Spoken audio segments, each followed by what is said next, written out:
Welcome back to All In. My name is Janessa, and I've got a super special, super awesome video lined up for you today. So a couple of weeks ago, I was invited to check out a hands-on first look at Dungeons & Dragons Dark Alliance.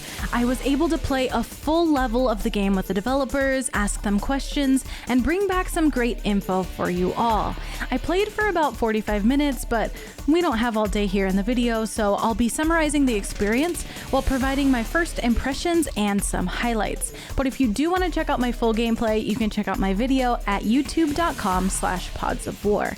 Now, I do want to mention that we were playing an early development build of the game, and we were also playing remotely through the internet. So if something looks choppy, that's why, but for the most part, the game played pretty smoothly despite these facts. Also, I'd like to say a huge thanks to Wizards of the Coast and Took Games for inviting me to this sneak peek. So without further ado, here's a look at Dungeons & Dragons Dark Alliance.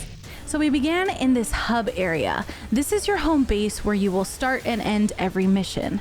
This reminded me of Destiny's Tower or the village in Monster Hunter Rise, but I guess a lot of games have this hub and spoke type of game design.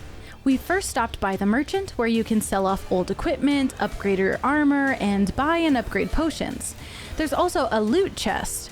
Now, gathering loot and figuring out what sort of treasures I picked up after a tabletop D&D session is one of my favorite parts of the game. It's one of the best parts in any game. When loot drops during a mission, it's going to tell you its rarity and some details about what sort of item it is, but you won't know the specific item until you check this chest after the mission. There's also this map area. This is the menu that will let you pick one of 21 missions to play at launch, and each mission then has Act 1, 2, and 3, ending in a boss fight. Every mission focuses on one enemy type, which is also linked to certain gear sets as rewards. Grind missions to collect the whole set, and you can unlock special perks, or just look cool, up to you. And the last area in this central hub is where you will ready up with your party and roll for initiative. That's a metaphor for like starting the level, because you don't actually have like a turn order or rolling. Anyway, we're playing Verbeeg Jamboree, a feast for all cretins, Act 3 on challenge level 1. This level is a beautiful dwarven hall that used to be a forge but has now been overrun by goblins and orcs. Traversing the area was fun but dangerous. There were these spike traps that we had to work our way through, as well as jumping puzzles so we didn't fall into the lava. Battling the smaller enemies throughout the level was equally chaotic. If you weren't careful, you could fall into the fire, and that is something I did a lot of. Also, these goblins here blow up after you kill them. Now here's a look at me rolling around trying to get the fire off, but apparently the blue potion removes the fire, and I blame the devs for that one because they literally told me that the only potion I needed to use was like the red health one. Yeah, not true. There are multiple paths and side areas to explore, which was really fun, and it'll reward you with gold, crystals, or sweet loot for exploring. The loot, by the way, is shared between all members of the party, so you don't have to worry about one member hoarding all of the items. We soon came across a short rest area, which is a fun mechanic and a callback to traditional Dungeons & Dragons. Instead of having an autosave, you will encounter rest stops along the mission where you can heal up, replenish your potions, and act as a checkpoint. So if you die, you'll respawn at your short rest location. But if you don't take the rest, you'll receive a loot rarity bonus and a loot drop increase. So there's a little fun risk reward that your party will have to decide together what they want to do. Before we head up to the boss, I was trying to take a beautiful shot of the area for you guys, and this barbarian comes out of nowhere and destroys the platform I was standing on. Typical barbarian. Anyway, it's time for the boss fight. We went up against this disgusting orc creature called the Chef, who has turned this old forge into his kitchen to brew up dwarven stew. Up until this point, everything kind of felt like a breeze, but this boss, not so much. We had to work together as a team to chain our abilities to bring him down. He was immune to fire, convenient, and he would do this swinging attack and then sit on you and push you into vents that spewed fire.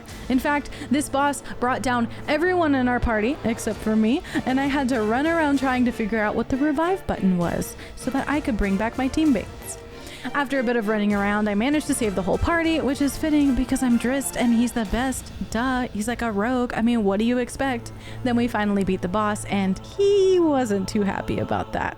After the Act 3 boss, you'll see a screen with completion rewards, as well as a summary of how each member in your party did when it comes to how many monsters you defeated, elite monsters defeated, damage dealt, executions, and team attacks, as well as a score for how much damage you received and how many times you rezzed a party member. I'll be honest, I love these screens. It's so good to know how you stack up against your teammates and who might need a little more practice. Maybe the person that you want to kick from the party, get another player. I'm just saying.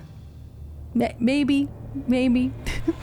At the end, the devs took some time to explain their plans for post-launch content, which will be 3 releases spread out across the rest of this year. DLC 1 and 2 will both be free, coming out in the summer and fall respectively, and they will contain a new mission of 3 new maps each, followed by a paid expansion that will add a new storyline, more enemies, and a new playable character. Now, they couldn't tell us who that character was, but they did say it was a heavy magic user, so maybe some sort of wizard or sorcerer. They also promised that couch co-op will be added to the game soon after release. And that was it for the demo. I had a lot of fun and I really enjoyed my time with the game. After I was done playing, all I wanted to do was play more. Literally, even after 45 minutes of gameplay, I was still discovering new features. In fact, I didn't even really know how to use my abilities until after we had beaten the boss. So I went back to the hub area and tried them out. And I think that just goes to show you how dense this game is going to be and how much it has to offer. Thankfully, we don't have to wait too long. Dungeons & Dragons Dark Alliance releases on June 22nd for Xbox Series X and S, PlayStation 5, Xbox One, and PS4. I hope you enjoyed this first look and episode of All In. And if you're a Dungeons & Dragons tabletop fan, I do play every Tuesday at 4 p.m. Pacific, live on twitch.tv/castersandcastles. I play a Senna, a pugilist in a pulp noir superhero adventure, and you should come check it out. I'm Janessa, and thanks for watching.